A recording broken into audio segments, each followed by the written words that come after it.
Sporking News Podcast presents The Beatles Early Years, a retrospective.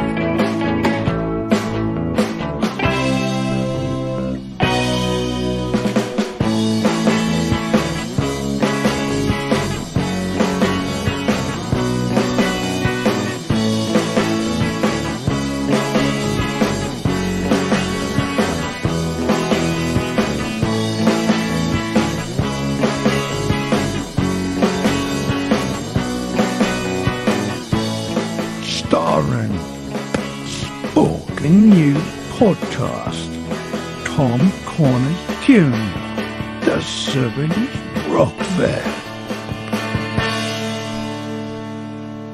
You did it, Sporking. The Beatles! The Beatles! Welcome everybody to Sporking News Podcast!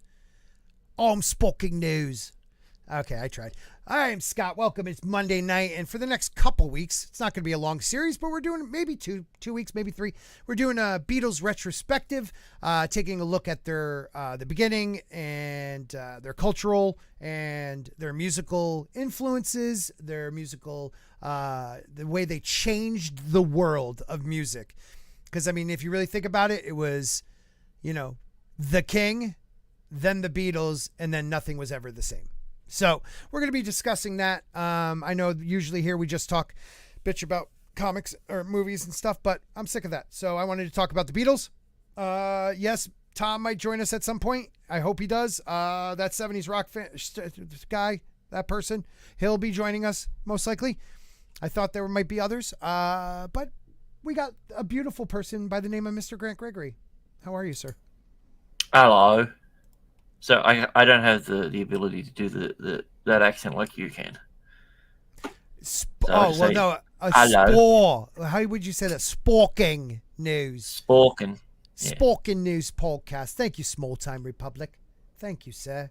And we got Tina in here. Andrew Martin's looking forward to it. Martin, are you related to the fifth Beatle? If you know the Beatles, you know maybe what that I'm is the talking fifth about. Beatle. Huh? I know George who that Martin? guy is. He's dead now. Yeah, he's been dead for a while. His son is doing some really cool, he's any of their stuff that wasn't in stereo. So it was like mono, or done with only 4 tracks or whatever they were doing back at the very beginning. He's literally redoing them, and he created like this specialty software with is it James Cameron or is it Jackson that helped him? It might have been Jackson's team, and they're literally being able to pull sounds out of these mono and these different tracks and create a stereo sound that's unbelievable. They've already done it with 2 or 3 albums.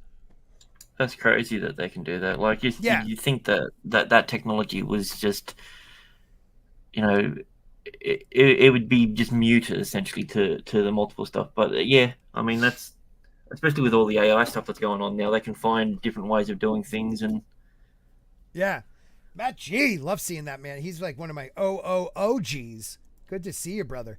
Yeah, dude, technology has just changed everything. I mean, he didn't have a hologram, but he sang with Paul McCartney sang with John Lennon again, and it sounded great.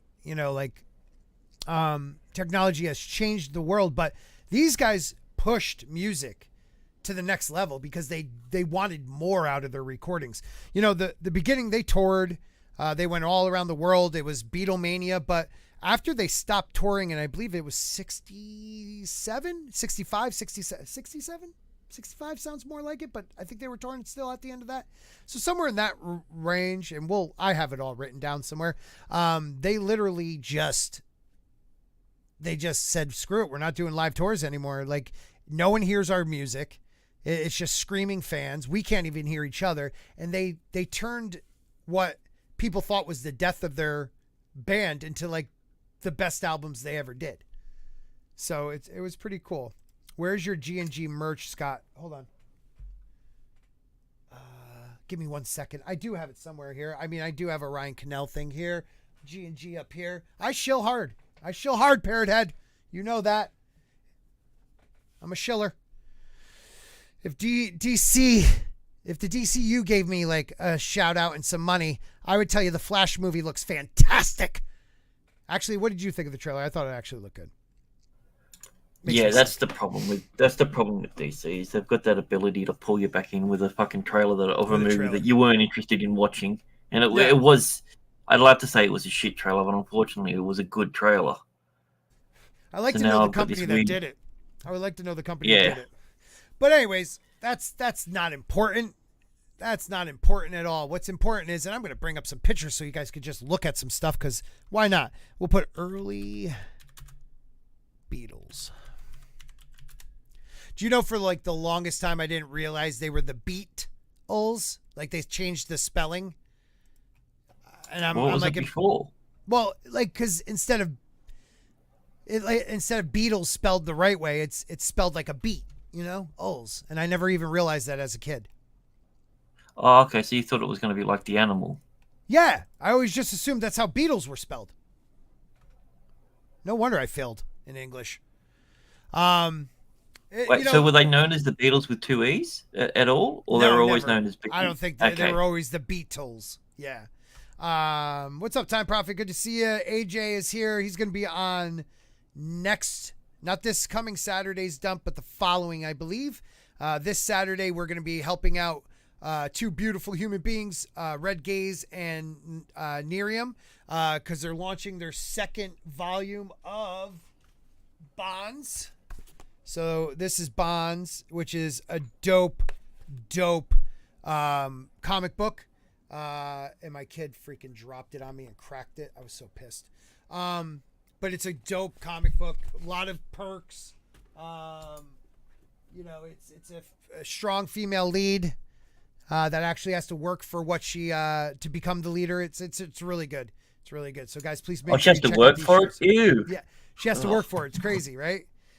Small Time Republic is here. One Man Show is here.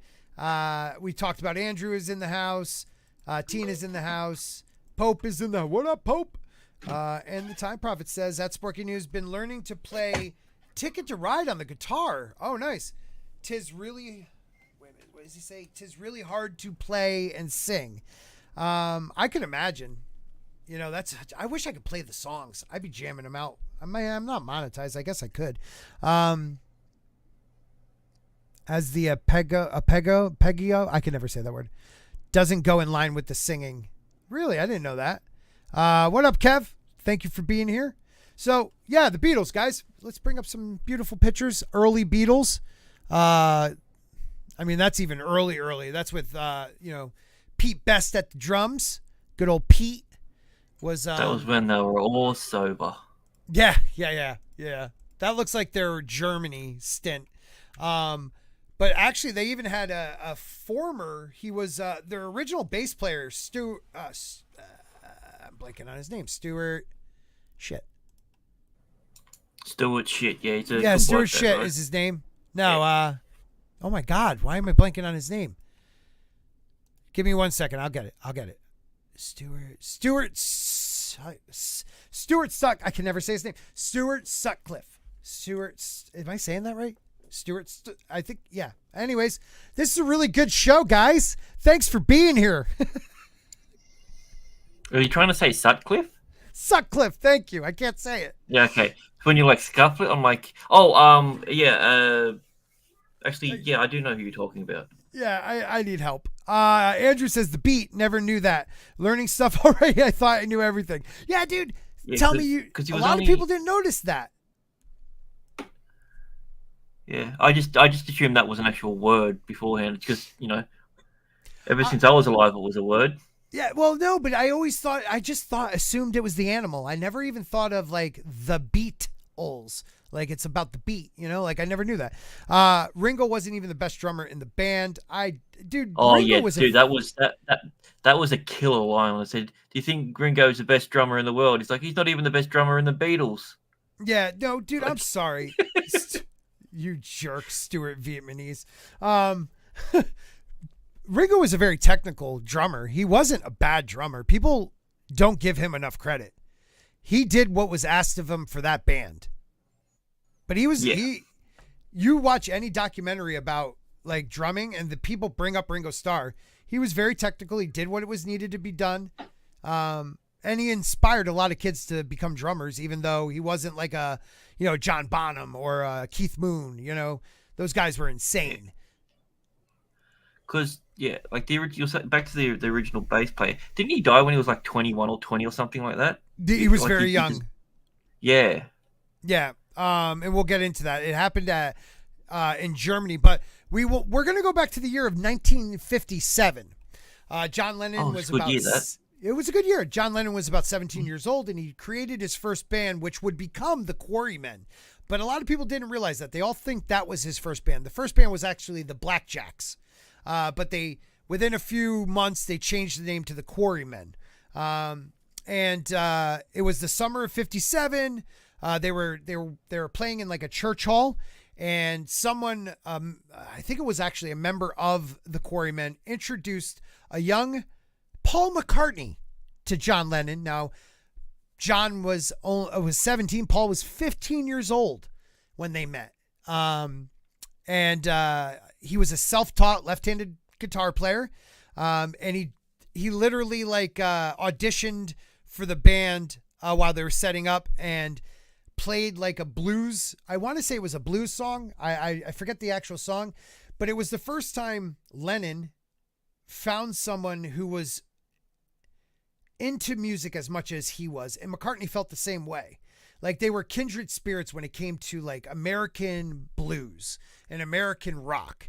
Everybody knew Elvis. Everybody knew, even Chuck Berry, but like they were down deep, like Southern blues. They knew like some of the more rare guys out there, and they followed him.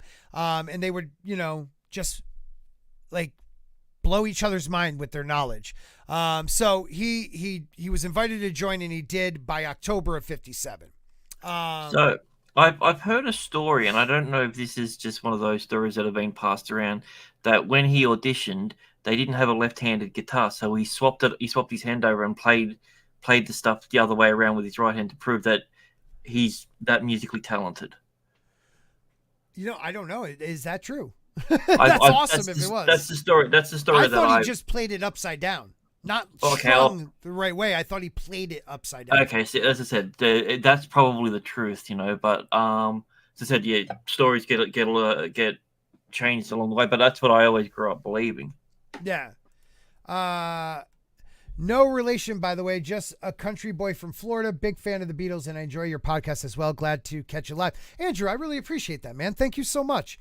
I'm seeing some newer names, and I hope you guys keep coming back. I try to do all different things. I love talking entertainment, but I love music too. So I'm hoping this catches on. If it doesn't, whatever, because I like to do like the Grateful Dead. I'll do, bands I like. Okay, so it might not be everything people think. So you're not going to do Metallica then? Hell no. Maybe Alice in Chains. Maybe, I don't know, Richard Marx. No. You sure Scott wasn't trying to say sucked off? Oh, off. Yeah. I don't know what I by accidentally said, but maybe. It's fun to make fun of Ringo, though. It is. He's an easy target. Ringo did the voiceover on Thomas the Tank Engine. Yeah, he was the Fat Controller. Are you serious? Yep. I didn't know that. Stuff. Yep. That's pretty cool, man. My favorite Beatles song is Eleanor Rigsby. Ooh, that's a good. What is your favorite Beatles song? Please put it in the chat and let me know. I'll have to think about that. And I think one of my favorite might be a George song, actually. Georgie's the best singer-songwriter that is in the band, and that's the hill I will die on. Oh yeah, dude, he wrote something. Something is one of the best songs ever. While My Guitar Gently Weeps, Here Comes the Sun. That song has that many freaking layers to it. My God. Oh my God, dude, he was so talented. My mom met all the Beatles, and she used to have a signed LP. No way. So your mom met them all. I know what you're saying. God bless her. I would have done this. Very nice. Very nice. Ringo was the first engine. Oh, I didn't know that. Blackbird is a gorgeous song, Brent. Good to see you, man. Blackbird's gorgeous. But God, man, so many great hits. So many. I mean, you really think about, they weren't even together, like, actual, like, big, maybe 10 years. 62 to 72, really. Even a little earlier than that. You know, and they just, they were a machine. I mean, the McCartney-Lennon writing was unbelievable. But we'll get back to the Quarrymen. So, they had original lineup. You know, they were playing skiff music, okay? And I had to look up what actually skiff is. So skiff is a genre of folk music with influences from American folk music, blues, country, bluegrass, and jazz, generally performed with a mixture of manufactured and homemade or improvised instruments. So like a washboard is like you use for skiff music, you know? Oh, okay. You ever see Emmett Otter's Jug Band? Not that one, but I've seen plenty of jug bands. So. Yeah, well, it's a old like Christmas cartoon. You know, they had the River Bottom Nightmare Band. We don't brush our teeth. You know those guys? Yeah. Well, let's just pretend for a second that I do. And for those who are in the chat that don't, explain. Yeah. No, you guys know what I'm talking about, right? You know, they're like, look at the birds up in the tree, and they're like, we're not birds, we're a jug band. Emmett Otter, great story. I don't know. It sounds like something that would be in a Dumbo film. Oh, maybe. At Sporking News Podcast, she was St. John's ambulance nurse working in Wembley. She met the Kinks too. That's dope, man. Wow, your mom must have stories. What do you think of rumors that Paul McCartney died in 1966 and they replaced him with a lookalike? That'll be the next stream. We're going to talk about that. I don't know why. Like, I had a good guy named Bear Nerd Fun. Check out his channel. Bear actually responded to one of my to my tweet, and in that, what did he say exactly? Bear said, "Better research PID. The real Paul McCartney was murdered by MI6 plus others and Tastic in 66. There's clues in the vinyl record artwork." I mean, well, I mean, just because the guy is now a foot tall, he has different colored eyes, and he uses his right hand, doesn't mean he's a different person. People change overnight. Yeah, I mean, he could have plastic surgery that healed really quick. Yeah, you don't know. Eye color sometimes changes a little bit. It does, especially when you've been murdered. Like, it's a scientific fact. Come on, guys. Everyone's been there. Like, if you look, like, let's take one of them. Abbey Road. Okay. Abbey Road cover art. Well, that's the one where they're walking across Abbey Road. Right. So the Abbey Road cover art they say is a big giveaway. I don't want art cover. Let's just put cover. These people, everyone doing their artistic stuff. Okay, so let's put this one up so you might be able to see it better. Hold on. I'll be with you all in a minute. All right. So let's, I don't know if that'll help. Yeah, we can do it that way. Okay. All right. Maybe we have to go to the side. We'll have to go to the side. All right. So if you look at this, okay, now you can't see it at all. The giveaway was this. Okay. In the back, you got George. George is wearing denim. He's the grave digger. Okay. Skip him. You go to Ringo. Ringo was He was there. The priest. And I think they said John was like the, like, I don't know, angel. And the only one that's barefoot because he's dead is Paul McCartney with a cigarette in his right hand. Now, I'm a lefty, and when I smoke Pall Malls. No, I smoke with my left hand. I've never smoked with my right hand. So 9 out of 10 doctors recommend it. In the 30s. It's good for your wife when she's pregnant. It'll calm her nerves. It'll stop you from beating her with a stick, see? Yeah, you don't want to hurt her too bad, so you give her a smoke. Everybody's doing it. Hold, please, for a news break.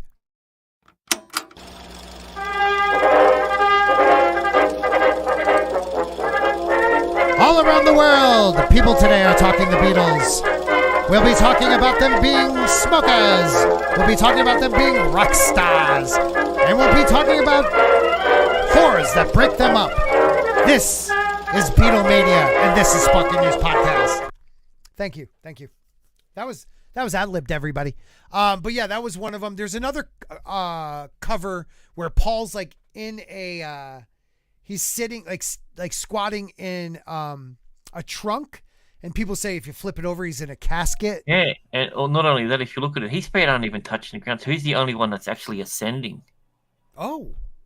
See, look, you can clearly see a shadow underneath that front foot. Oh yeah, he's floating away. And he's the only one that he's not walking in step with them either. It's opposite. But that's because he's a freaking lefty.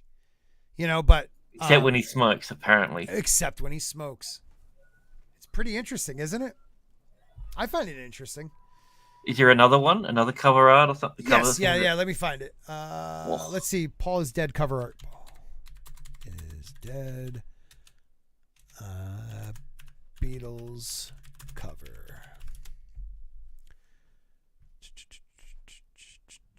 Oh, yeah, the Sgt. Pepper's.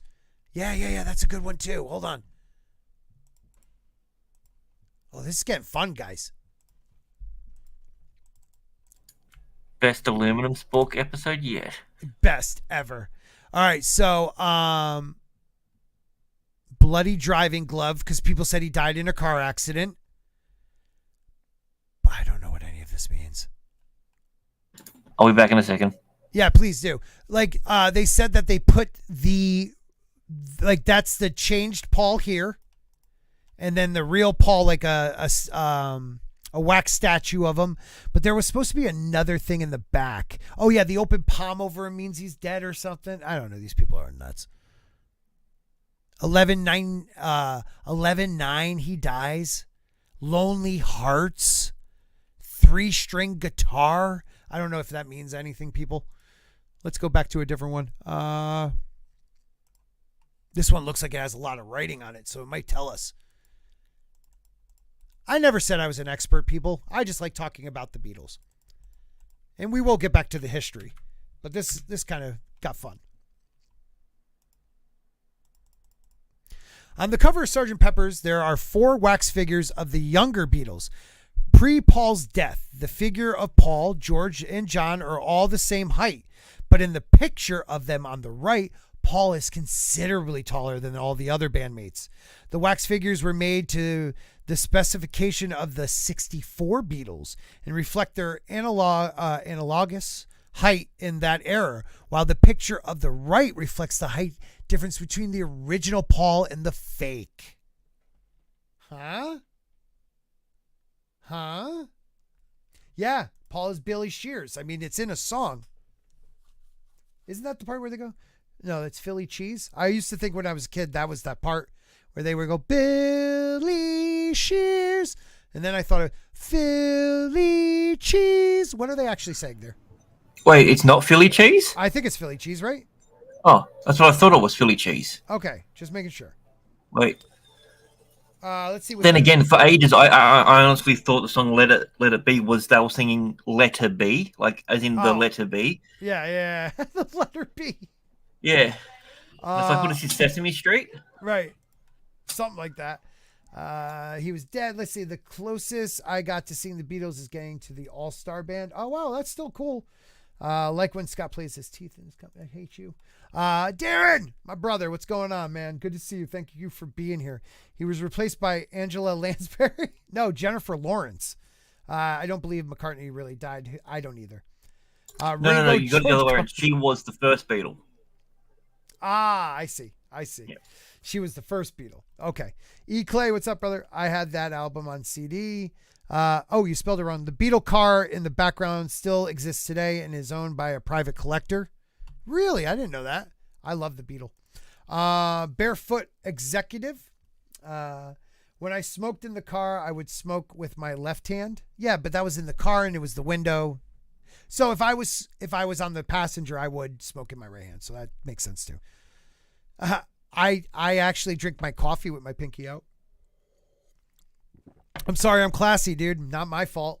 Also, who's the guy in the? Here first. Scott's a classy bitch. Yeah, who's the guy in the orange and black hat? Was that the last photo we did? Orange and black I'm hat. not too sure who. I don't know who he's talking about. Interesting. Oh, look, they have all the. Okay. This is even a better one for the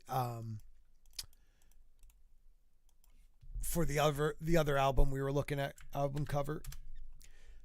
Okay, so, and I could read it a little bit better, so I'll blow it up a little bit more for y'all. So, 1, this is the funeral. Funeral procession. Oh, okay. I thought 2, they meant that specific like log was, or that line was the funeral. Yeah. 2, the cigarette in the wrong hand. 3, the license plate, and I forget there is something about the license plate. 4, I don't understand the spectators, but it looks like I don't get that part. 5, the police van. I think because there was the car accident. I don't know. The line of cars like a funeral procession, when the cars drive there. 7, the blood stain. Where is that? Number 7? That's a blood stain? I don't know what the hell they're talking about. It just looks like a 7 to me. Yeah, I mean, it's a red. Yeah. Paul is out of step. Yeah, that too. But yeah, Undertaker. Oh, that's it. Priest, Undertaker, dead guy, and Gravedigger. Oh, well. He shows up. Gentlemen. What's up, brother? Yeah, I'm good, thanks. I'm sorry. My own show was still going and over. You're jamming, dude. You're jamming. I was doing a grunge special today, and it just. Ooh. Okay. We did. Who's your favorite grunge band? Band? Well, I don't know if I've really got a favorite band. I'd say there's certain favorite songs. I think if I was to pick a band, it would be Soundgarden. Okay. I'm an Alice in Chains fan, even though I don't consider any of them grunge. But, okay, well, which Alice in Chains are we talking about? We're talking about Lane. Like when it got really good, like the William DeVol era, or like the previous one? I liked with Lane. Lane Stanley was still alive. I think Lane Stanley, yeah. But No, he's not still alive. He's dead. He's definitely dead. Unless it's like another Paul thing. So, well, introduce yourself, my friend, to everybody. Hey, everybody. I'm Brian, that 70s rock fan. I have a channel where I do stuff. And today I did my regular Monday show, and it was all about grunge. And we had a jolly good time. But talk a lot about music, science fiction, movies, whiskey, hockey, ice hockey, stuff like that, and also a regular guest on many other shows, such as Comics Division, Stone Loki, Midnight's Edge After Dark, etc. So Sporking News. Sporking News. And of course, Sporking News goes without saying. There you go. Sporking News. There you go. The best show on YouTube. I'm a YouTuber's YouTuber. What is that? Yeah. Who's Allison Chaney? Alison Chaney. Yeah. Alison Chains is a good band. I like Rooster. Rooster's a good song. Good. Just if you want to start with a great album, just get their album Dirt. It's by far the best. And I think Stone Temple Pilots' Tiny Music is a good album. Mm-hmm. Interstate Love Song is a great song. Yeah, they all had, it's just that era they try to shove everybody into grunge. Like when you start trying to put like Candlebox and oh God, who are the guys? Oh man, I went and saw them in concert too, opening up for somebody. They were not terrible, but they were definitely not terrible. Grunge. Pearl Jam. No. Yeah. Pearl Jam are my least favorite is Pearl Jam. Same here, man. Same here. Yeah. I love the clear lyrics that they have in every single song. You can understand every single word. Well, we did some parody videos for that. There's the Yellow Ledbetter one where the guy breaks down the lyrics and puts all the images up of what he thinks it is. Right. Not what it really is, but nobody knows what it is, of course. And then the hey, we're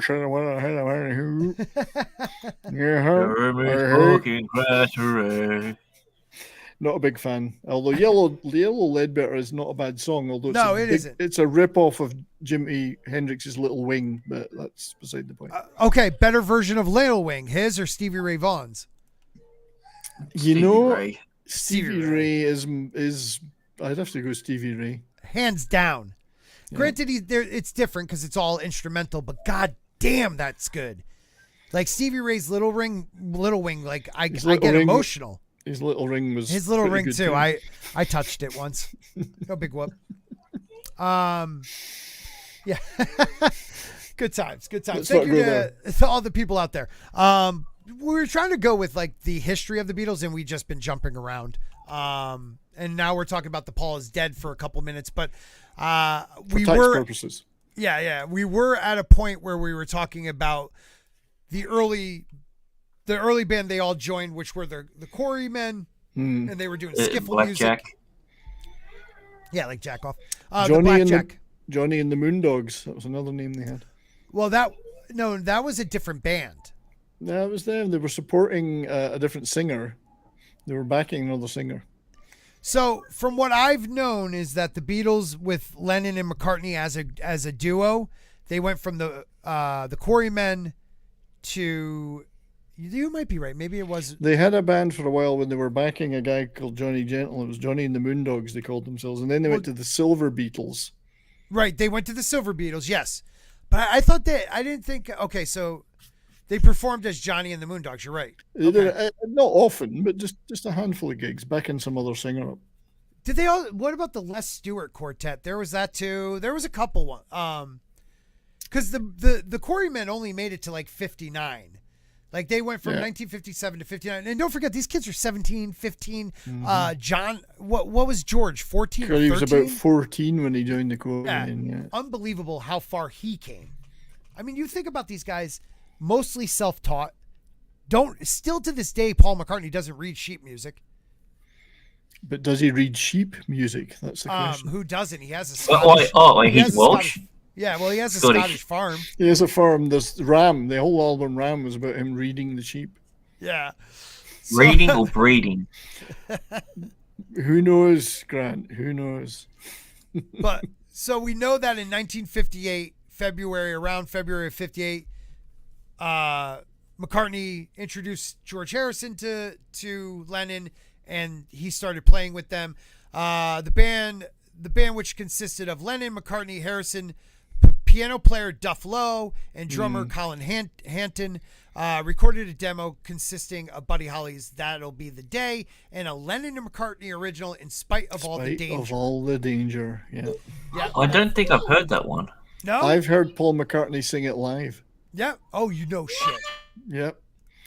I've heard him sing it live. He did it at the King's Dock Liverpool gig I went to. Which McCartney though? Well, this is the question. I mean, well, let's put it this way. He's been McCartney longer than the other McCartney has. So if McCartney died in the 60s, this guy's been Paul McCartney longer. So who's really Paul? So like Duvall's been in Alice in Chains longer, so therefore he's at the proper singer of it. I get it. Goddamn tongue. Okay, you ready? In spite of all the danger, in spite of all that may be. You can hear them working on the harmonies already. Already, man, already. And not bad for young kids. Not bad at all. I'll do anything for you, anything you want me to. I'll be true to me. Has a very doo-wop, but yet also like folky vocals. In spite of all the heartache, when you wait for me, I'll do anything for you, anything you want me to. Well, there goes copyright. Yeah. But if you think about it, that's the beginning of one of the greatest songwriting duos of all time. I mean, well, the great thing was at least they were trying. I mean, they were young, they were rough, they were in a town there where nobody was a recording artist. There was very little. They hadn't sampled any drugs yet. Well, Woodbine cigarettes and beer. Drinking beer, right? Now, drugs, though. Oh yeah, not the real stuff. I think I'm about to pull. Have you ever smoked Woodbine cigarettes? I mean, that stuff's unreal. It kicks you in the guts. Oh yeah, so this is the Quarrymen, In Spite of All the Danger, back in the day. So who's the nerd on the right? Probably John Lowe. I don't know. Yeah, Could be. It's not Colin Hanton. No. Because he was older. Yes, the he drummer was. was older. Or just some tool that was like, I'm getting in this picture. Yeah. So they disbanded the Quarrymen, broke up in 1959, early in 59. Lennon and McCartney continued their songwriting. Harrison officially joined a band called the Les Stewart Quartet. The Quarrymen briefly reunited with Harrison group fell apart. Lennon and McCartney recruited him to fulfill a contract at the Casbah Coffee Club. When that gig, yeah. Now, is that Mona, still around? Mona, no, I don't think it is. It was Mona Best, is Pete's mother, who it was just a house that she built a club into the basement. Right. And I don't think it still exists. I mean, that was like Well, that's the one kids, groovy lady. Well, She the was. kids talked about that was one of the only places you can go and like be a band working out your music and really learning how to play. And she allowed the bands to decorate the place and Yep. whatever, and she encouraged all these teenage kids to hang out there. And Yep. she was a cool mother. Definitely, dude. Sorry, Scott, I've got to take off, buddy. I love you, buddy. Thank you for being here as long as you were. Not a problem, man. And yeah, Thanks. enjoy the stream. I'll be watching it on the replay. Thanks All right, for filling in, mate. Appreciate it. All good, mate. Have a good one. See ya. So we got to a point where they did go under Johnny and the Moondogs, and I totally forgot that until you said it. Yeah, it wasn't for long. I mean, they tried lots of names, they looking for that name, Yeah. It's like how many bands find that great name? Or to me, it's like if the Beatles weren't good, that name would be stupid. But because they were amazing. Yeah, on the surface of it, it's a terrible name. I mean, even at the time, a lot of people said, that's a horrible name, Beatles, Right. Because they didn't get the fact it was a reference to the Crickets. Right. Buddy Holly and the Crickets. It was a tribute to the Crickets. Well, right. And we were talking about how they loved American music. A lot of blues influences. A lot of blues, a lot of rock and roll. The Beatles were more rock and roll than blues influenced. They loved Eddie Cochran, Gene Vincent. Yep. All those guys. And a lot of the them Stones visited had more blues. The Stones were more definitely bluesy. more into the blues, but it was the idea that Lennon found something in McCartney that he did, the passion. They both had a passion that no one else they knew had, like talking music and stuff. It was the burning passion to listen to and get into music, which strikes some people, and it struck them, and they were so lucky. Like Jagger and Richards and all these other pairs that meet up, they were so lucky that they were able to meet. They were near each other, and it happened. Right. Because who knows how many times it hasn't happened to millions of people. I'm going to really sicken you with this stuff, mate. Please kill me with it. I've actually been to the spot that they met, the Woolton Church Hall. Are you serious? Yeah. Well, I've done all the Liverpool stuff, and so I've been. Is there Woolton. There must be tours, right? Yes, there is. Well, you can visit them all yourself if you want. So there's a Woolton. It's still there. It's Woolton Church Hall. And that's where the Quarrymen were playing a gig there at this fair, Fate, whatever they used to call them, Church Fate. And Paul had heard about them and he wanted to go and see them. And he heard about this John Lennon guy. So he went there and they were introduced by a mutual friend in the church hall. And John said, "Do you want to join the band?" He was a bit cagey about it though, because he'd heard Paul was quite good and he didn't want a rival. In the band that was better than him.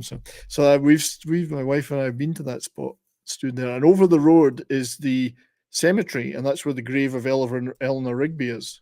Right. Yeah. Which Paul said it must have been something that was like subliminal because he didn't realize it. He didn't at the time, but they used to go over to that graveyard and they'd smoke. Right. So he must have just kind of hung around that one and seen it, but never thought of it until later. And I mean, he wouldn't. No, go ahead, please. No, he wouldn't have thought hey, I'm going to write that down in 8 years from now. I'm going to Right. write a song about it.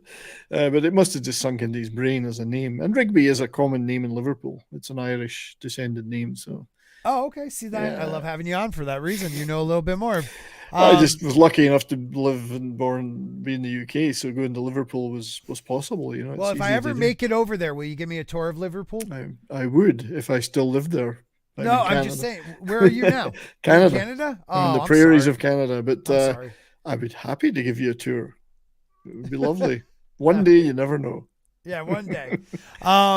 So going back to like the couple of spots they had in Liverpool before they went to Germany. You know, you said Mona Best opened up the Casbah Coffee Club. That only ran from 59 to 62. I thought it was open longer than that. Yeah, I think it probably ran into issues with licensing. I mean, it wasn't an official club and they were putting on shows there. And you know what councils are like, city councils and whatever it would be. Can't do that, you know. So, yeah, because it was just their basement. I've been to Sun Studios as well. I've been to Sun. It's a great experience. Yeah, I plan on Sun visiting there Studios. soon. I have family in Tennessee. So. To stand on the spot where Elvis stood when he sang Mystery Train. Oh. Or That's All Right, Mama, and all that stuff. That's great. All Right, Mama. You can stand right there. Dude, again, he was that generational voice that he changed everything, just like the Beatles did in the 60s. Like, it's unbelievable. Now, who do you think had more of an influence on rock and roll in general? You mean on the guy, on influence on guys like Elvis, or just the influence on the culture of rock and roll? Well, cliched as it seems, and younger people don't necessarily get it, but there is no seeing past a guy like Elvis. Right. Elvis is, and it's not even, you don't even have to like the music.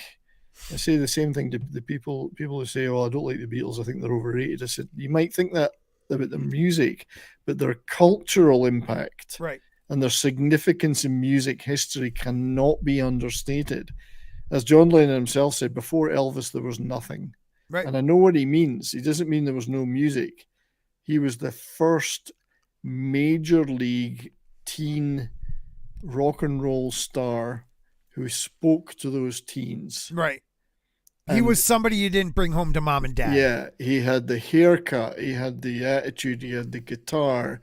He had the songs. And I'm thinking of the Sun and the early RCA stuff. There was nobody like Elvis. Yep. There's other great rock and roll guys. Right, but no one like him. No one like him. I mean, even Jerry Lee Lewis wasn't in that same stratosphere. No. And he was a very animated guy. But like Elvis did something. He tapped into something that no one else could. Zeitgeist, yeah. You can't, not many guys or girls can do that. There's plenty stars, but there's very few true icons. Icon's a word that is overused. Yes. Massively overused these days. Elvis is an icon. Yep. There is only one Elvis. Right. And there's a reason for that. He had everything. He had the package, the looks, the voice, the attitude, the synthesis of music that he and Sam Phillips put together in those early Sun records. Yep. And created something new out of that. He also had his finger on the pulse of the youth of that era. He was them. I'm not saying he knew, like, he was like meaning to, but he was one of them where he had that spirit that these kids just wanted to break out from post World War II. Their parents, they just wanted to, like, you know what I'm saying? They just wanted to be like free. And Elvis was that guy who wasn't going to give up who he was. Yeah, you know? And he didn't want to conform to the life that his father, who spent time in jail, was really just kind of a truck driver or odd job man. Yeah. He loved music and he wanted to do that. And he lived in the right area to synthesize those things. He lived in Memphis. He had soul and rockabilly and country and jazz and blues and big band music all swirling around him. You could walk down Beale Street and you could hear all these great blues artists. So being in the right place helps. And he was in the right place, and he met the right guy. It's like the Beatles met the right guy with George Martin, and and to a certain extent, Brian Epstein. right, Brian Epstein. Look, George Martin musically, yes. Musically, and I see where you're going with that. Yeah, okay. Musically, they met George Martin. Elvis met Sam Phillips. Right. Who was looking for an Elvis and looking to create a new sound. And he found the guy that could do it. Right. And you know what I love is that people like, they don't also understand that Elvis, Johnny Cash, Jerry Lee Lewis, like, they're the original rock stars. They're the, like, all like the cliche stuff that happened to them. And then even into the 60s, throwing, trashing a hotel room, doing stupid stuff on tour. That's because no one else did it before them. That was just what they did, and it's like, they are the originals, like truly originals. Yeah. I mean, popping speed all night to get to the next, show. That's right, mate. Yeah. Everyone that's, again, there's people say, I can't stand the Beatles, I can't hate their music. Fine. But the people you do like are standing on the shoulders of those guys. Right. They're standing on the shoulders of giants. Absolutely. You may not like their music now, but most of it was recorded 60 plus years ago. Of course, you're not going to like it if you're into techno, hip hop, rap, industrial, blah, blah, blah, with 128 channels and 4 million watts of whatever. Yeah. But you have to remember that none of that would exist without those acts. Right. Without Elvis, there's no Beatles. Without the Beatles, there's no classic rock of the 70s. Without that, etc., etc. Right, moving on. They're all shoulders of giants. I mean, people who love punk, if there was no disco, punk wouldn't have been what it was. It started to form into something, and then it was actually like, a counterculture to what was going on in mainstream music at the time. I mean, I know it started earlier than disco, but I mean, that Detroit disco record breaking thing changed music forever. Think about all the bands that were at the top of their game that just plummeted after that. So I mean, I absolutely appreciate not everyone's going to like the music of these guys, especially as it sounds old to them and boring and tired or whatever. Excuse me. What I'm more interested in is their legacy and the achievements they made that led to what we've got today. So I want to show you something if I can. And please. Hold on, let me blow you up. Anyone who has any interest in the history of rock music needs to get a copy of this book. And this is called the Complete Beatles Recording Sessions. Okay. And it's written by a guy called Mark Lewison. And Mark Lewison went on to be hugely important in writing the anthology show. Oh, really? He is like the Beatles historian and archivist. And what he did in this book, and it's hard to get. I mean, this is a second-hand hardcover copy because it's not in print anymore. It's like reading the history of the evolution of rock music recording. It details every session they ever did, what they did in that session, and how they did it. And you think, oh my God, that must be boring. God, that's so dry.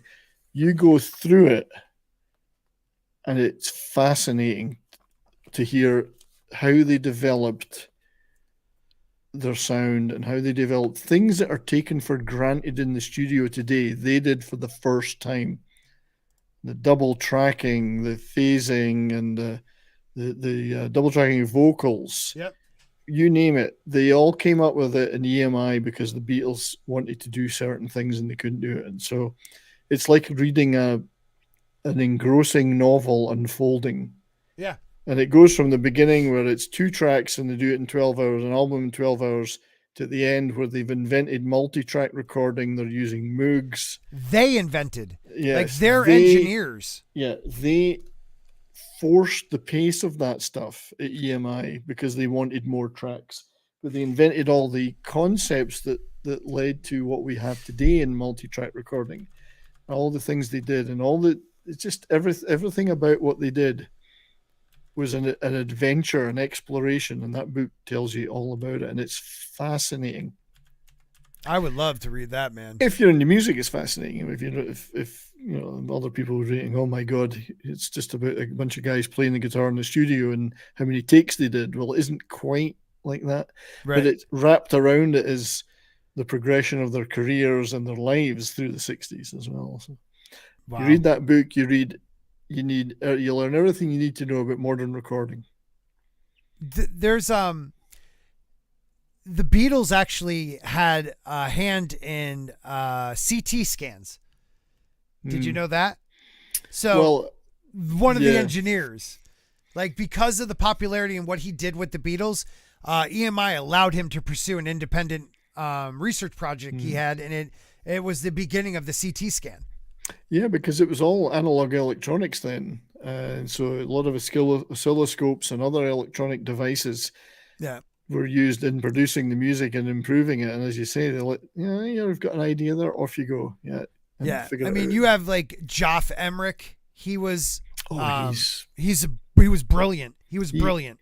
Engineered a lot of their stuff. And Oh, then yeah. went on to be a big time producer too. But the engineering side was where some of the real hard work was done. How are we going to mic this up? Do we have the right mics?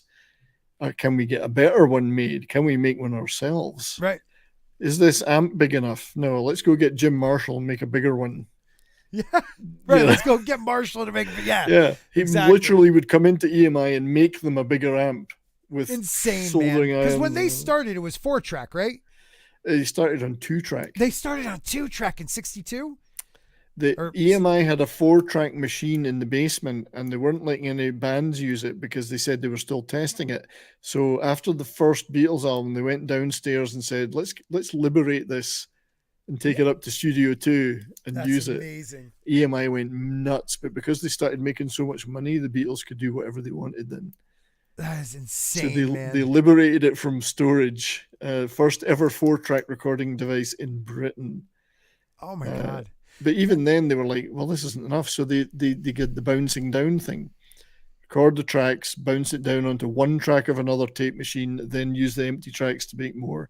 So they invented multi-layered recording, or at least they didn't invent it. Guys had done it before. Les Paul and guys like that had done a lot of that. But they perfected it in the rock world. They used it to make rock songs. How are we going to do double tracking of vocals? Yep.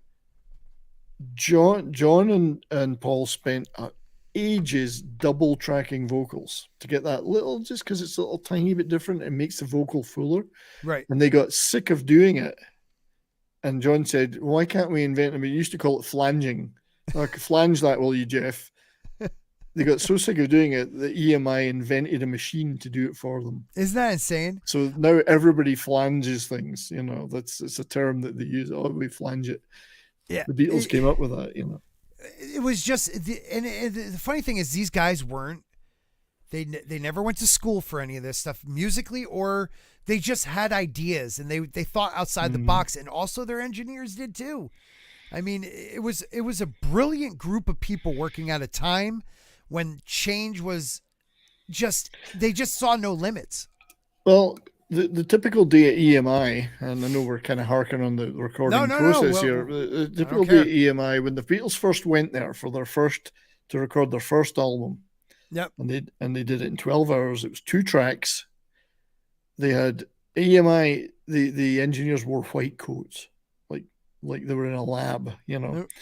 And it was like, oh no, you got to do it this way. Everything's set up. Don't touch anything. Just stand there and play your instruments. That's it. Right.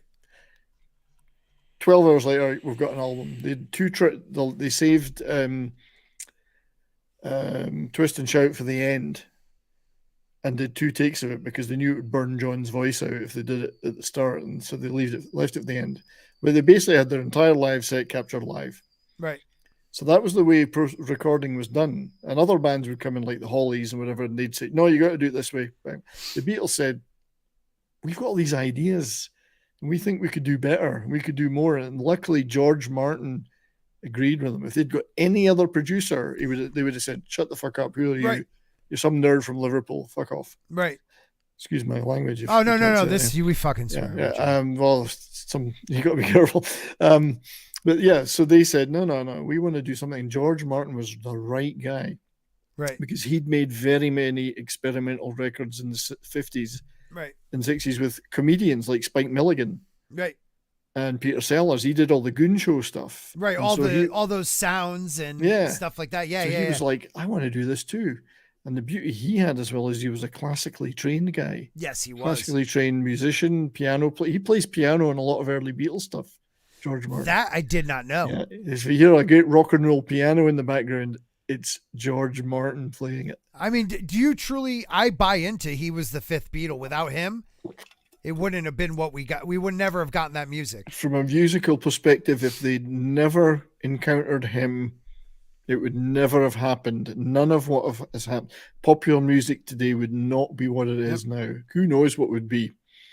We might all be still singing ballads like Frankie Lane or Right. something, you know. Right. Now, Yeah. let me ask you this question because you might know better than I. I was trying to talk about it before.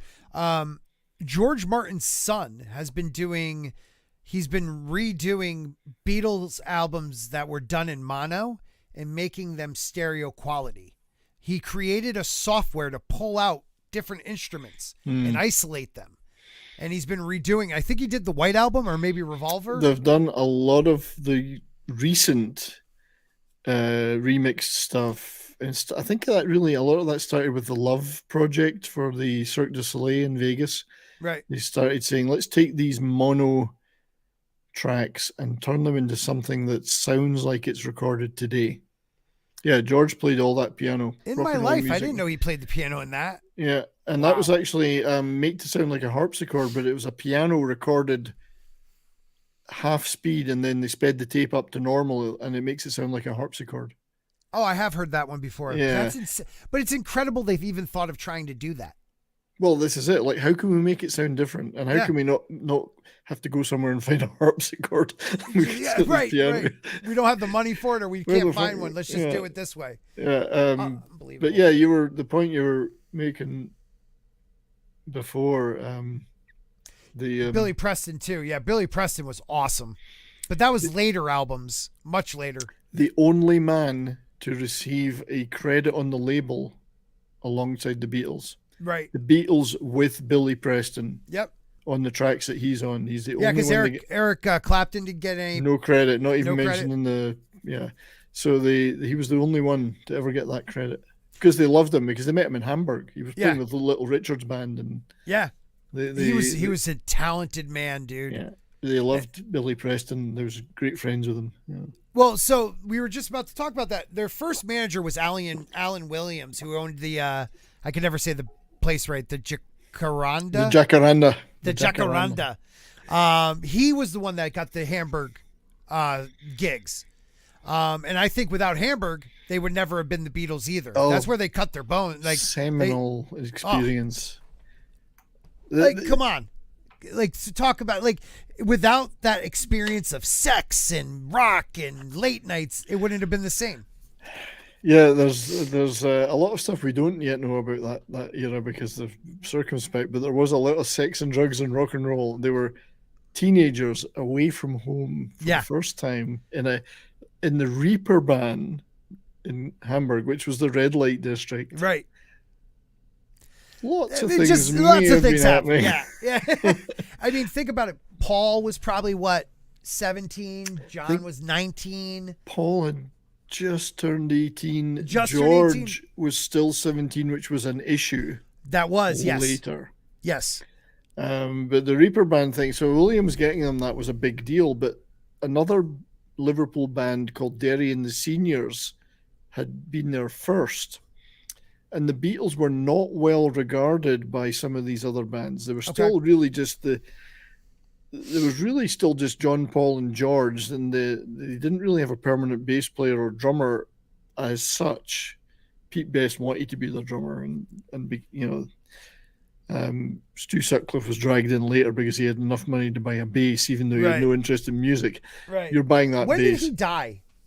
He died in 1960, I think. Yeah, because 1960. he got more into art, right? He was an artist. Yeah. And he won an art scholarship, and he won a prize for one of his paintings. And the prize was he got, I don't know, call it £60. Yeah. And they made him spend it on a bass so he could go to Hamburg with him and play bass, even though That's he didn't know a note. That's But, fantastic. But anyway, Derry and the seniors, who were like a more polished professional outfit, said, "Don't send those bums the Beatles here. They'll ruin it for everybody." Wow. They did not want them there because they thought they were too rough and no good. So the anyway, Beatles. That's the funny thing. The Beatles. But then they hadn't had the playing experience these other bands had because they couldn't get gigs. So going to Hamburg was like the fire that tempered them. Playing 12-hour gigs in the Star Club, and well, there was the Kaiser Killer first, and then the Star Club, I think. And then so they'd play 4 hours, get a half-hour break, another 4 hours, another half-hour break. So they had to learn dozens of songs. Yep. Which is why their repertoire became full of rock and roll standards, but also ballads. Yep. Like Besame Mucho, Until There Was You, and they would play anything because they had to fill the time up. They also had to learn to play to the crowd. Yeah. I mean, you had a lot of people there that didn't want to hear them at all. They had to learn how to deal with hecklers and joke with people to bring them into what they were doing. So they just weren't musicians singing. They had to become actors, and they became a real band. Yeah, and that's really where it happened. Yeah, and Horst Fascher, that was the ran that club, would say, Max Shaw, go out and stamp on the stage, and because they would just stand there normally going like this. So wearing all the leather and stuff too. They got all the leather, and they were real rock and rollers. And while they were there, they met guys like Gene Vincent, who played gigs there too, and got to know all their heroes, right? Their rock and roll heroes. So they learned so much, and then other Liverpool bands came over after, but they wouldn't have been who they were without that. It turned them into, if you could go back, I've always wanted, if I had a time machine, I'd go back and see them playing in Hamburg. I would have loved it. Because they were loud and rough and heavy. Yep. Became polished later on for recording, but they weren't like that when they were there. They were a real rock and roll band. And it would be a joy to see them like that. They'd be drinking on stage, smoking, spitting and swearing, and the girls would come up and dance with them. And they were going to live forever. They were going to live forever. That was that age. Oh, look at that. That's one of my backing images on my channel. One of my favorite pictures. Yeah. So you got Pete Best, who I've actually met. I've met Pete Best. And seen him. You got Pete Best, you got George, you got John, you got Paul, and you got Stu, who's losing his best James Dean impression. Yeah. But let me ask you this. Do you think it was Pete Best not the right fit, or was it something else? Oh, the age-old question, isn't it? So the Beatles said that Pete wasn't the best drummer for them going forward, and they never thought his drumming was that great. Right. Unless you were there, how would you really judge that? It's a fact that they were good friends with Ringo, that he was on a personal level, because Pete was a silent guy, very quiet. So, the others were all boisterous, whatever. Ringo was their pal. Right. He was in Rory Storm and the Hurricanes at the time, and was known as the best drummer in Liverpool. Can we get back to, let's stop right there. People dissing on Ringo. Ringo was a very good drummer. He did what was asked of him in that band. Yeah, he's a brilliant drummer. Yes. Best drummer in Liverpool at the time. Rory Storm and the Hurricanes were a very popular band in Liverpool. He was so popular, he had his own solo spot in the act, Star Time, where he'd do solos and whatever. Nice. Pete didn't do any of that. He would go off on his own, wouldn't mix with them. So I guess from a chemistry point of view, Ringo was preferable. It ignores the fact, though, that Pete really got them a lot of the places that they got to because of Mona, because of the club, the Casbah, just stuff like that. To me, it feels like he was used, stabbed in the back. Yeah, he was used. He was stabbed in the back. He wasn't as good a drummer. I mean, I saw him play. I've seen him play twice now with his own Pete Best band, and he's fine. Yeah. I mean, you wouldn't know he Sorry. wasn't, and because he's had years to play since, and Yes. he's pretty good drummer. He played all the rock and roll stuff. Not a very outgoing guy though. Still very quiet, very shy guy. It did split the fan base for a while. And the other thing was that people say was that Pete was good looking, and Pete had a lot of female fans, Yes, sir. and the others were jealous. Mostly John. Mostly people said John. mostly John. He was jealous of that. So, yeah, and it did split them in Liverpool. The when Pete got sacked, there was chaos. It was like like a football team losing the Super Bowl. Yeah. Was, I mean, there was a lot of angry words tossed at their direction from his mother and friends. George got punched in the face. Yeah. After the first gig at the Cavern with Ringo, there was a fracas. George was punched in the face, and then you can see some publicity pictures he did at the recording studio, and for the first album, he's got a black eye. George Really? He's still got the black eye. Yeah. I did not know that. Rob, it's good to see you. Rob is in the chat. Rob's awesome. Shlomo, I love. He's just got the Rickenbacker one of the thing. best. Yeah, they couldn't get the Rickenbackers in Britain. They couldn't even get. It was hard to get Fenders. Even Fenders, really. Yeah, they couldn't get a Fender. So Hank Marvin of the Shadows, I don't know if you've ever heard of the Shadows, famous British instrumental band. Okay. He's still alive today. Great guitar player. He was backing man for Cliff Richard, who was the first British rock and roll star, really. Right. But he had tons of hits. He had the first red Stratocaster in Britain, and he got it. Somebody brought it to him from America. You couldn't get it in Britain. Really? And it was cost a fortune, and they had to be brought over, and he had the first one. But and most TV was black and white, so nobody could tell it was red anyway. What is Paul playing there? That's a... That is like an Epiphone or something. Okay. It's a cheaper knockoff of a... It's not a good guitar. Whatever. No. These are British... That's a Rickenbacker, I think, but the rest are... I don't know what that is. I mean, I've got a book with all the the equivalent book to the recording one is their instrumentation one, and it tells you all these. But you notice he's playing it upside down. Yes, because he's left-handed. Yes, so he's playing a right-handed guitar upside down. Yeah. Now, I believe I might be wrong on this. Now it's strung for a lefty, but when he played, there's all different stories. But when he played that first. Time for John, he had a right-handed guitar strung right-handed, and he flipped it over and played it with his left hand, or did he play it right-hand? There's so many different versions of that story. No, I think he's generally always flipped the right-handed one over and restrung it. Right, so that was on the spot. So people say that he actually played it backwards. I don't know if that's true. I don't know either. I mean, that would be insane. Can you imagine? I can't imagine that thing to do. Yeah, I know of one guitarist that does that though, Wilco Johnson, who died last year, of Dr. Feelgood, famous British R&B band.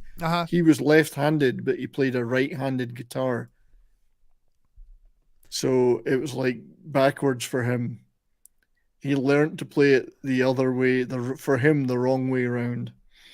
He didn't have to flip it; he just played a right-handed guitar, but he was left-handed, so it was like he's got this weird style.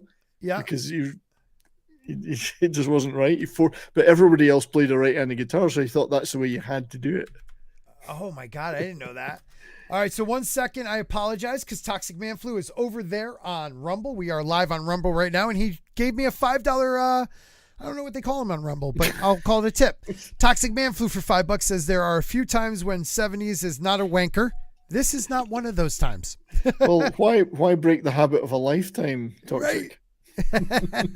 Toxic Man Flu is one of my favorite people. Don't tell him that because he has a big enough head already. We're quite close, and trust me, when you're close to him, it's not that impressive. No, he does have a giant head, though. I mean, you have to get very small to see anything. It's like an orange. It's like an orange on a toothpick. An orange on a toothpick eye. Yeah.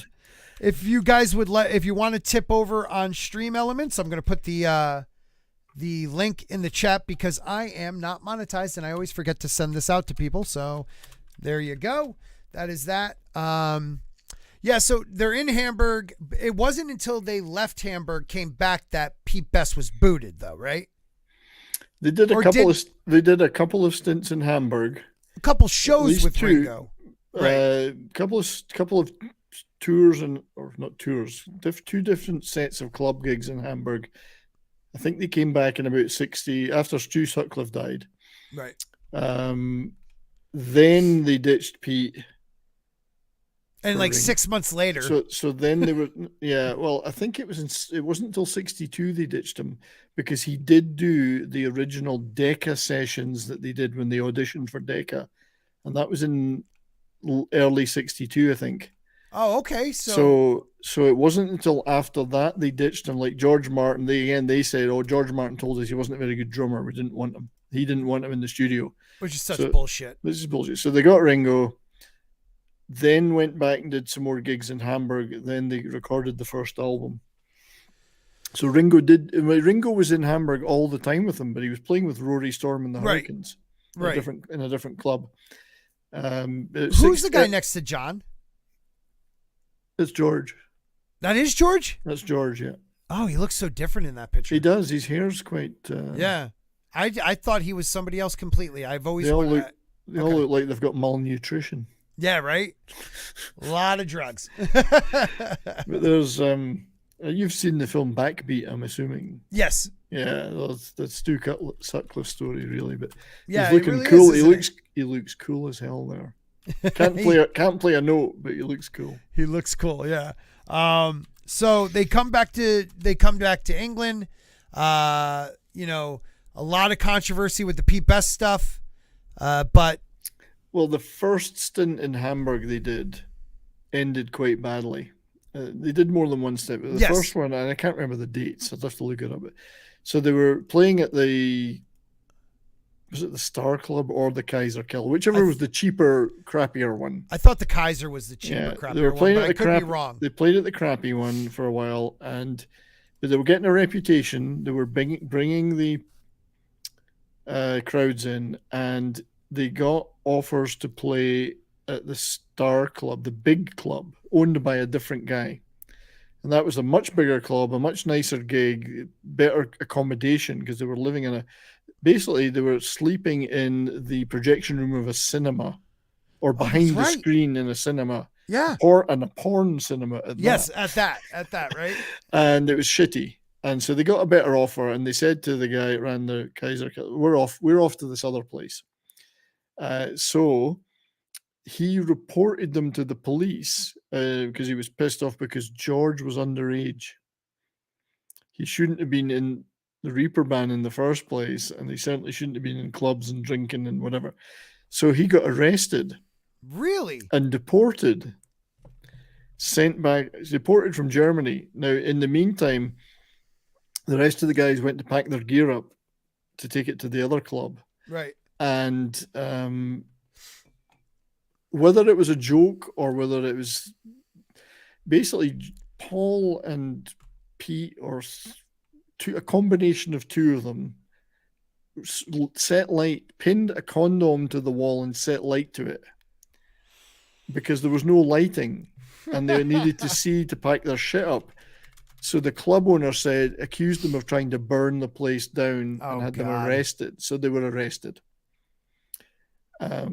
And basically they all so the others went home anyway. Stu stayed because he'd got his German girlfriend Astrid. Yeah, she was pretty hot. John made his own way home, and Paul and Pete, once they were released, made their own way home. So they all kind of ended up Liverpool in dribs and drabs. End of that story. And it looked pretty grim for them at that time. Yeah, many thought it was the end. Yeah, but I think that's when Brian Epstein started to come into the picture, as opposed to Alan Williams. Now, Brian Epstein, was he introduced by Williams, or did he see him at the cave? He was a fairly well-known guy in Liverpool because he had a record shop, right? He had a record store and an electronics store and a furniture store. His family owned all that. So he was a dandy. Like I didn't mean that like what, but it probably really means. But he was. No, he was dressed very elegant. You know? Yeah, and they couldn't believe the guy. He was hardly any older than them, but he looked like 10 years older because he had smart suits and whatever. He was very well. He loved good suits. Yep. And he found out about. Well, I know what it was. Sorry, I remember now. This is fun. So I love that you know everything, and I just have to ask questions. While they were in Germany, they made some records. Yeah. So Bert Kampfer, German band leader, who had a few hits in the West with orchestral stuff, well-known band leader, he recorded Rock and Roll Stars in Germany. And the Beatles, he wanted to record Tony Sheridan, who was a well-known singer from Liverpool. Yeah, Tony Sheridan. Yeah. And the Beatles they backed Tony Sheridan up on those sessions. So they recorded some songs like one or two of them, the Beatles were on their own, but the one that was the sort of well-known was My Bonnie lies over, but rock and roll version of it. Yep. And Tony Sheridan was singing, the Beatles were backing him up. And it was made in Germany and a few copies were released, whatever. So a guy back in Liverpool who was a fan of the band went into NEMS, the record store owned by Epstein, and said, "Have you got My Bonnie by the Beatles?" And he went, "Never heard of it. What the hell's this? Never heard of it." He thought it was a German band because he thought they were German because it was coming from Germany, but he said, "I'll look into it and I'll find some copies." In the meantime, he asked somebody that worked in the store, "Have you heard of these guys, the Beatles?" They said, "Oh yeah, they're playing at the Cavern Club just down the road." Right. They did the lunch gig. They did they did a bunch of gigs. So they were doing the lunchtime gig and he said, "Well, I'll go down and take a look." Right. So the rest is history. He went down there and he wrote about it a lot later and made recordings about it. He went down to see them and he went, rough, very rough. They were smoking on stage and drinking and the girls were coming up and kissing them, but they were rocking. And he could tell there was like magnetic personality stuff going on. He said, "There's something here." Yes.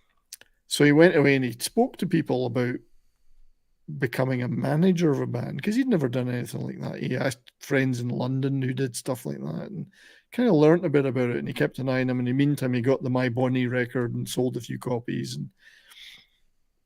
And eventually he approached them and said he would like to take over managing them. And they were like, "Wow, this," because he seemed like he was up here to them. Yeah, he was an adult. Mr. Epstein. Popular, and then Alan Williams was still in the picture, but he kind of got pushed to the side to become more of like not a road manager, but booking gigs and stuff. Right, and right.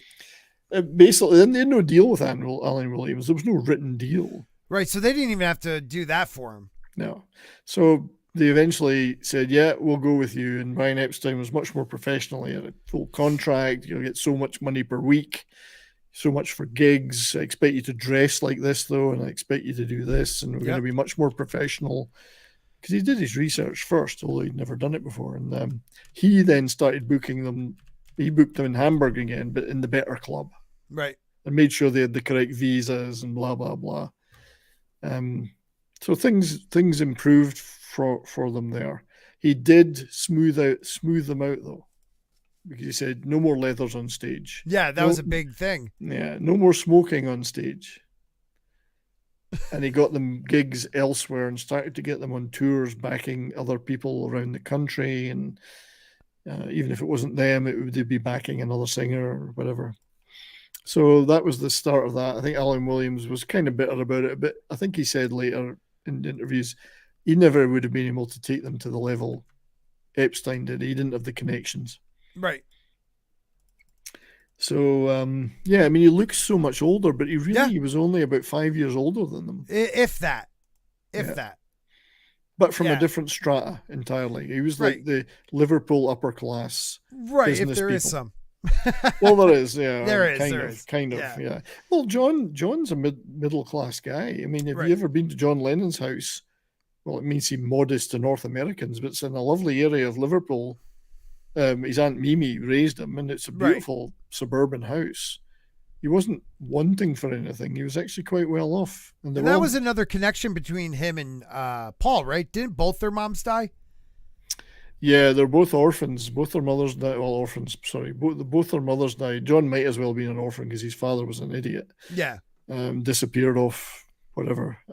Came back years later, and I think John bought him a supermarket somewhere to manage and to get rid of him. Like, leave me alone. And they both lost their mothers, so they weren't really off. But John was raised by his aunt and uncle, whereas Paul's dad was still around, obviously. But that was a connection between them.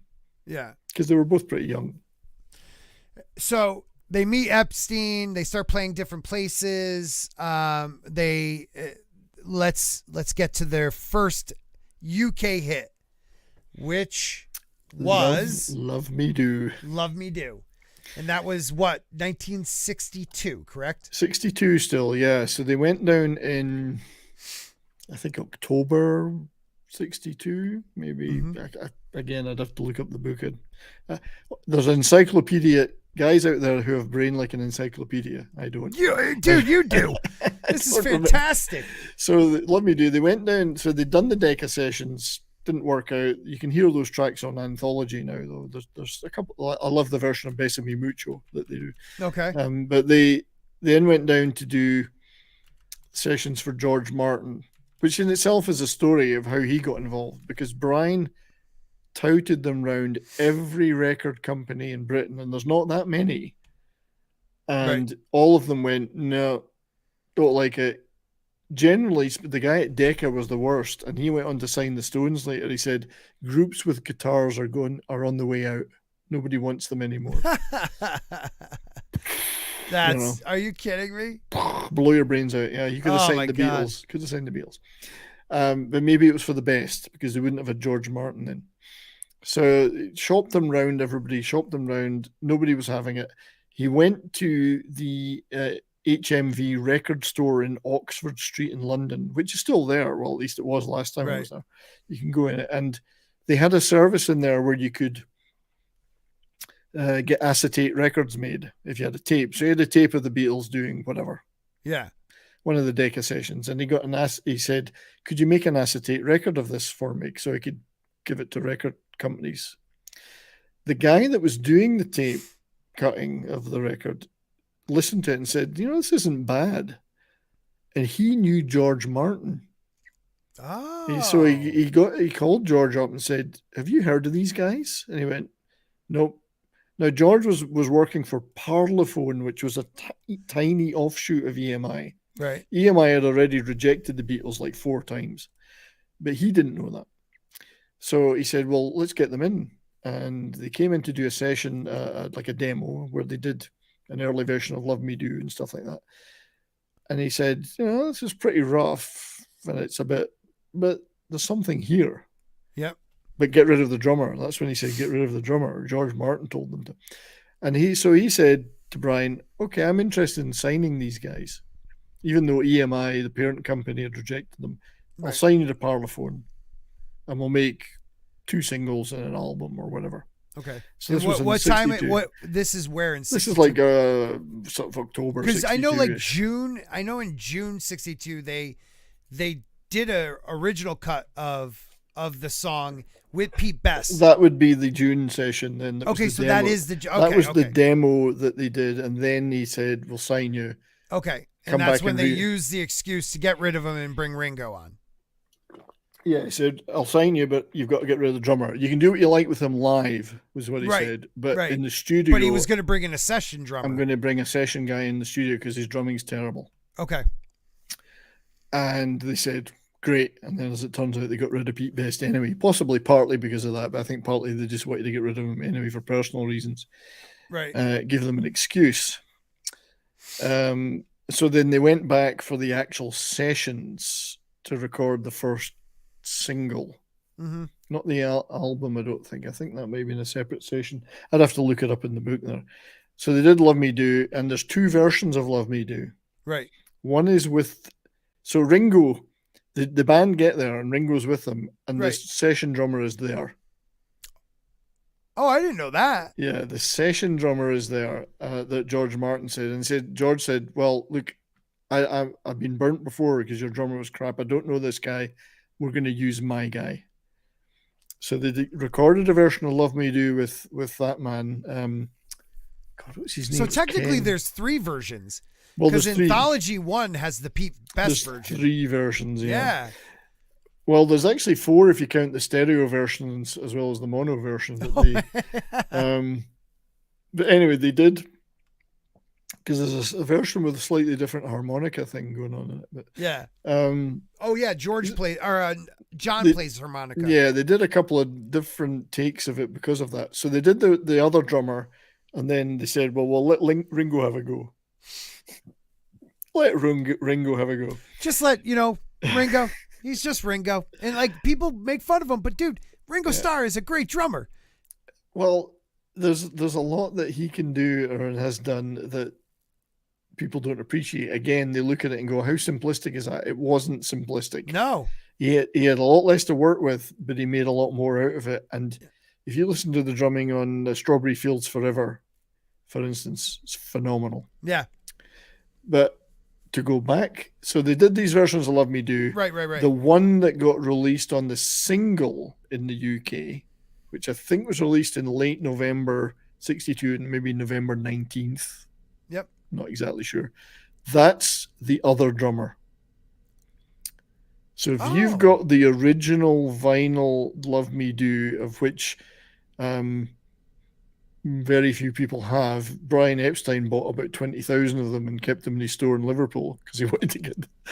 Oh my God. Well, they How sold much a lot. must that be worth now? There's a few kicking around, but they're worth a lot. Yeah. If you've got that, it's got that drummer on it.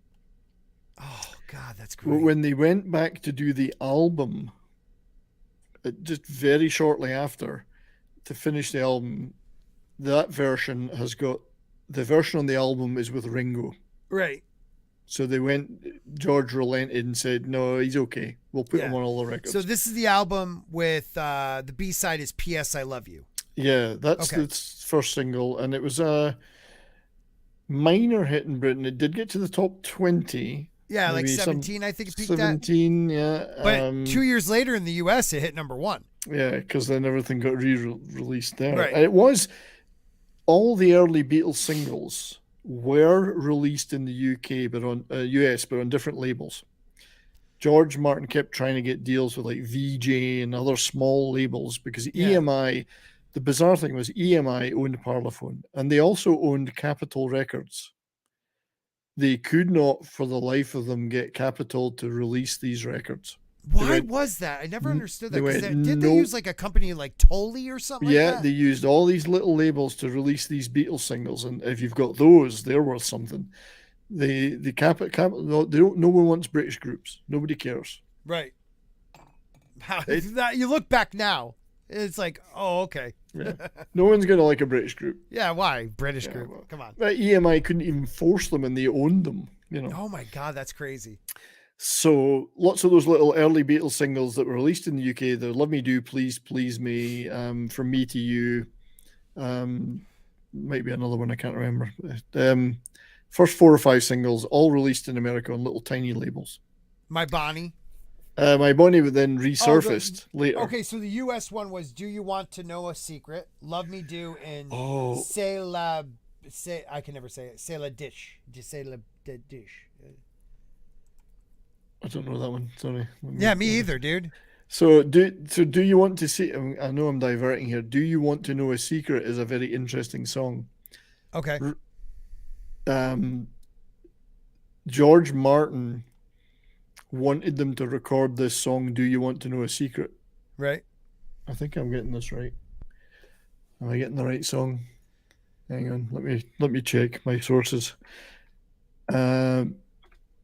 And they didn't like it. The Beatles did not want to do this song. Hang on. So, no, I'm thinking a different song. Sorry, let me think. Oh, I know why I'm thinking of that, because Billy J. Kramer, who was a Liverpool singer, also had a hit with it.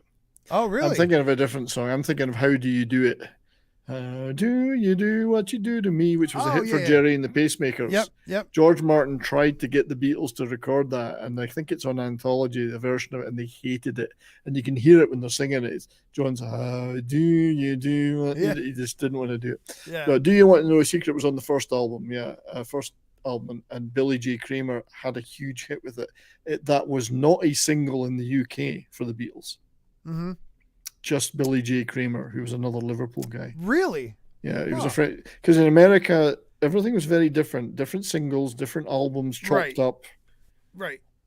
So they also, because they had like Can't Buy Me Love, Do You Want to Know a Secret, Love Me Do, all on the same album. Yeah, and that was they used to cut and paste the British albums and put them together. Right. Not until Revolver, I think, did that change, or was it Rubber Soul? Maybe Rubber Soul. Rubber Soul. It's not Revolver. It's Rubber Soul. Yeah. Rubber Soul. Until then, the Beatles they hated it. They went, where's our album? We've just done whatever album. Where is it? Where's Help? And man, there's some great YouTube channels out there that will show you the difference. Oh yeah, presses, which is really cool because different mixes and presses. It changes the album completely. Like Very Strawberry different. Fields is it not on the UK version of Sgt. Pepper's, right? So, because it was released as a single. So they were taking so long to make Sgt. Pepper, right? That the EMI were getting antsy, and they said, "Well, you've got Penny Lane and Strawberry Fields Forever in the can, which were meant to be on the album. Just put them out as a single in Britain," and it was actually, bizarrely, that didn't get to number one.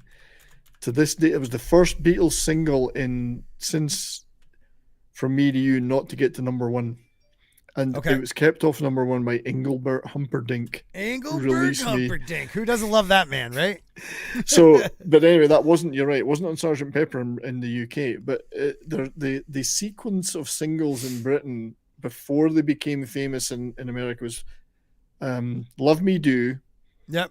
Please Please Me. From Me to You. What was the next one after that?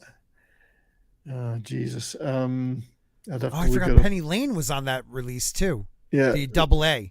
If you ask me, and nobody would, I'm asking. The best double A sided 7-inch single in history is Strawberry Fields and Penny Lane. Yeah.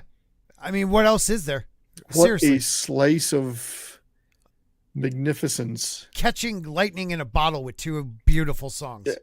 Just on one piece of vinyl, little piece of vinyl, to have those two groundbreaking records. So yeah, it was Love Me Do, Please Please Me, From Me to You, She Loves You, and I Want to Hold Your Hand. That were the first 5 British singles, and I Want to Hold Your Hand was the one that finally broke them in America. Right. But the first 4 didn't make it in America particularly.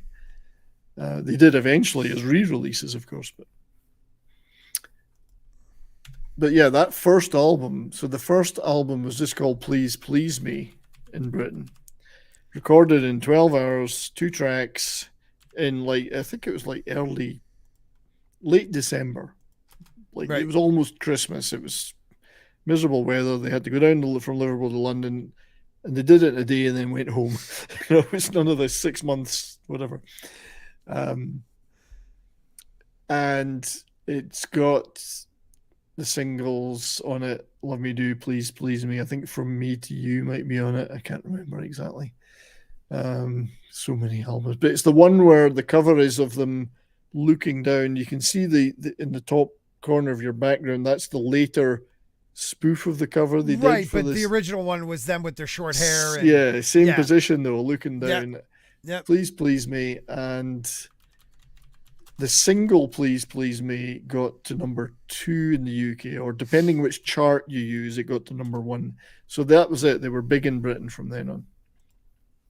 Here it is, that cover. No, I don't think From Me to You wasn't on the album. That's right.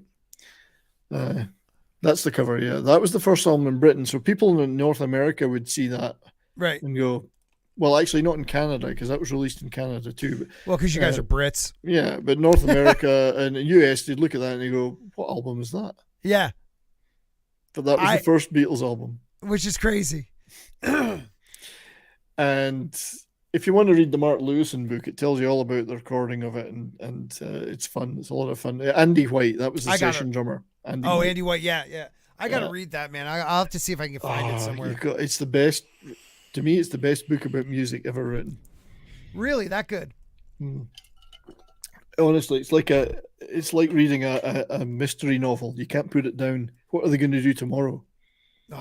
You know? That's amazing, man. And they're coming in and I'm going to do this backwards solo in the bass, and I'm going to blah blah blah. Let's try this. Let's try that. You know? I got to tell you, man. I can sit and watch Beatle footage all day long. I could that Get Back. was, it's just so interesting to me to jump in and see a slice of their life when they were, at a certain stage where they all didn't really want to be around each other. Epstein was dead. He kind of was the glue that kept them together. Paul was trying to take over management, just to keep them alive. And Apple Records and just all the, the girlfriends, the wives. I mean, it was the wives and girlfriends, the wags. Yeah, but before like that, you got these, And again, it's much more than the music. It's a cultural thing.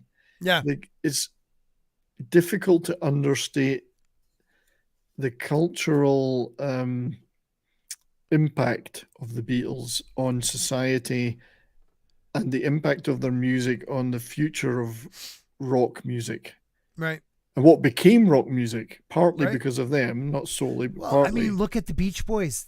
Like the two of them pushed each other. I mean, Pet Sounds is one of the It's greatest an albums of arms all race. time. An arms race, yeah. It was an arms race, absolutely. And I mean, people don't realize what back in the USSR really was.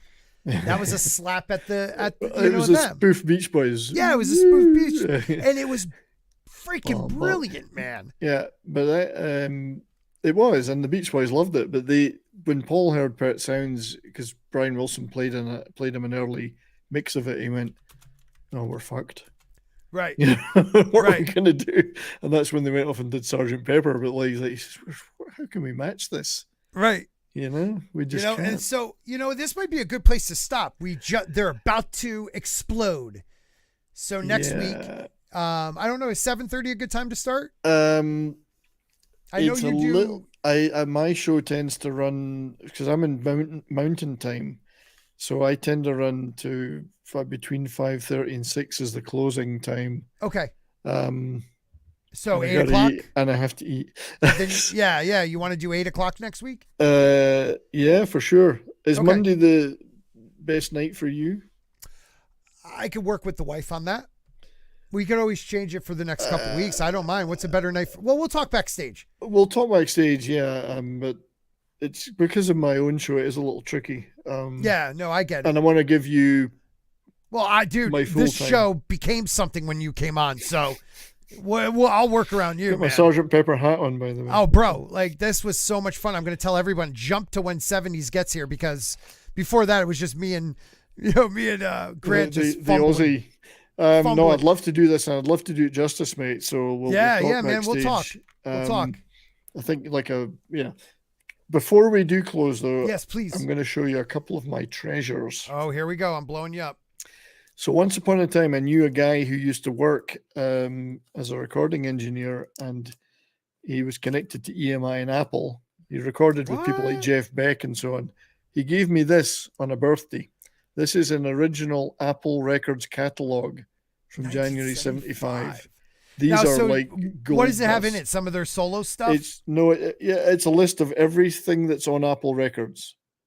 So if you owned a record store, you could go through it, and you could buy it. So it's catalog shit. numbers, recordings. I'll take it out because it's not. Seriously? All right, man. It's Cool. been handled. No, it's. As you can see, I do keep it fairly. Yeah, So I if would. If you open this up, and even inside it, it's got this. Oh my God, what a classic photo that is. Yeah, That It was gave me- during that whole New York photo. Yeah. Yeah. So if you look at that, it's a list of all the recordings that are available on Apple Records. Every Now, one for of them. just that year or for. No, everything. Oh, wow. Everything, yeah. Even the Yoko Ono albums. Well, that's Paul, sad. Paul McCartney, Band on the Run, he was still on Apple then, you see. Oh, yeah. But they're all in here. And it's a catalog because they used to have record companies would send these out. And so I better put the John Lennon back in. So these are quite rare, especially intact. That thing, and that it looks like great A condition. friend of mine gave that to me, and I'm externally grateful. I love that, man. That's freaking awesome. That is one of my. I've got boxes full of shit, but Oh, man. We might that have one to do is more music. special. That one is Yeah. special. The other one is, and this because this is quite hard to get. This book. This is a thing called the Beatles Illustrated Lyrics, which was a big book in the 60s. Oh, my God, dude. I remember seeing that Yeah. when I was a kid. And this is a copy I've got. and it's not in the greatest of shape, but it's hard to get. Yeah. So I've Yeah. kept this one. It's the best copy I could get. Well, think about it. And that's another thing, man. Think about like merchandising. They did a lot of merchandising, but people didn't realize the value of what that would become. Yeah, and Because this it would is- never happen before. Yeah, so the artwork in it is fantastic. Each song has got illustrations, and the illustrations were done by a guy called Alan Aldridge. Uh-huh. And I actually did a little video the other day about an underlooked song called "Love Is All" by Roger Glover and Ronnie James Dio. Yeah, Ronnie James Dio. Yeah. And, so a song called "Love Is All" from the Butterfly Ball and the Grasshopper Feast album Okay. that Roger Glover did in the 70s, and this guy Alan Aldridge did all that art. Oh, no shit. And he also did tons of science fiction novels and other albums. He did lots of albums. I might make a video about Alan Aldridge one day because I'd forgotten how much stuff he did. He Right. did that one. That's So, amazing, man. So yeah, keep finding some toys for our other little gems for our other one. We'll have the 70s corner at the end of each show. You can show some stuff. Oh, I got some stuff. All right, man. Well, let them know where they can find you, my friend. Yeah, well, you will find me at that 70s rock fan. I don't know if I got the link to just drop in the Yeah. because there's lots of people called 70s rock fan on YouTube. But Yeah, give me the link. I'll put it in the. Are you a mod on my channel? I'm not. Just write something in there, and I'll add you as a mod. Okay, mate. And I'll I got post like the link. 7,000 mods. It's fine. I trust them all. Yep, something. There we go. Let me get my channel link then. Yeah, So yeah. Put just it into give me a private, and I'll second. throw it into the Um, chat. Currently at 915 subscribers, so Are you kidding me? We're getting you so- there. I'm working on it. Dude, we'll get you there. You should be at way over 1,000. Holy crap. You have your knowledge that was very enjoyable, man. Like, it's because I do know a lot about the Beatles, but you say things that, make it click. Like, oh yeah, Well, I I'm remember old, that. so You know? but I'm actually old enough to remember Darius them knows the link. first Throw it in time there, round. Darius. I remember them first time round. I'm old All enough. right, here, I'm going to add you. Yeah, so check out my channel. I do every Monday. I do a show called "It's Only Talk and Roll." Some weeks it's about music, some weeks it's about movies and stuff. Next week we're going to do Flash Gordon, the 1980 Flash Gordon, Oh, which sweet. which is music too. Yep. Yeah. Oh, it has some great music. Yeah, I do a lot of Darius, how video. are you not- I'm yeah, I sorry, do- Darius, how are you? Darius not? isn't a mod either. I do a lot of videos about music, about science fiction, movies, TV, mainly old stuff I like though. I'm not up to speed with the modern. There's lots of people talking about modern stuff, and there's no need for me to weigh in on that. I Well, like we're bitching about modern yeah, stuff. and I like to talk about stuff that I love. I do talk about Korean and Indian films and TV though a lot because I watch a lot of that stuff. So that would be modern, I guess. Right. But yeah, generally we have some great live shows. I've had a couple of great shows with Razorfist on doing canon film stuff, and Gary Nerdrotic was on a show talking about metal and punk ones. So, but you'll also see me popping up Midnight's Edge After Dark. Yep. so Dude, you're everywhere. Loki. That's why I'm saying, like, you have Razorfist, Gary, like all these people on. Like, you are like me, a YouTuber's YouTuber. Make sure Yeah, you tell no, Mad Mardigan I said that. I will tell Mad that. I'll lecture him sternly. Yeah. I appreciate you saying that, Scott. Because No, you are. You're talented, man. Like your knowledge, your voice, you got it all, bro. blushing now. Yeah, blush on, bro. And also Tuesday mornings, as of next Tuesday, I'll be taking over the Pop Culture Minefield Tuesday morning coffee with Nice. it'll be coffee with Brian from now on. I've been trying to get those guys on, man. We've been playing tag. Well, you got me in the middle now, so we're Yeah, that's good. That's good because I like those guys. Always have. Yeah, and as Darius points out, I do a radio stream. I do a radio show on my radio channel. That's 70s Rock Fan Radio until YouTube cuts me off for copyright reasons. So that's fun too. Yeah, that seems awesome. Well, I appreciate you for being here. Oh, thanks Next for week, having me, we'll mate. let This you is guys great. know. We'll let you know what day and time. But it was a ball, man. It was a Oh, ball. I had a blast just to be able to talk like this and The Yeah. two of us riffing on the Beatles is fun. I could Let's do keep this it for up. hours. Yeah. It might be longer than a 3-week thing, man. It really It's funny. might I've be. avoided doing a Beatles too much on my own channel. Right. I did a couple of streams with Tom Connors and Latino Slant on Get Back when it came out. That That was awesome. I've kind of kept away from the Beatles Yeah. because I know I could do it so easily. I've been trying to do other and stuff. that's why I do it on my channel. I appreciate it.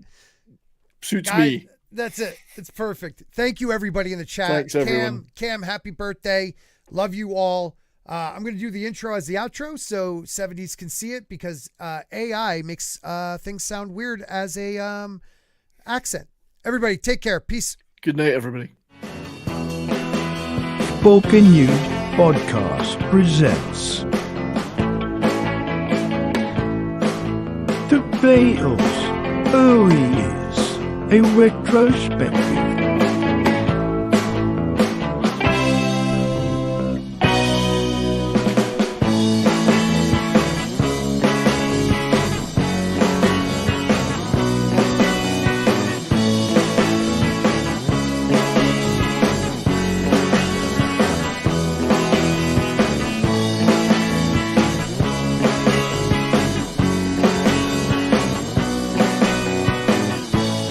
Starring Sporking News Podcast, Tom Corners Tune, The 70s Rock Band. And Mr. Grant Gregory. Good night, You did it. everybody.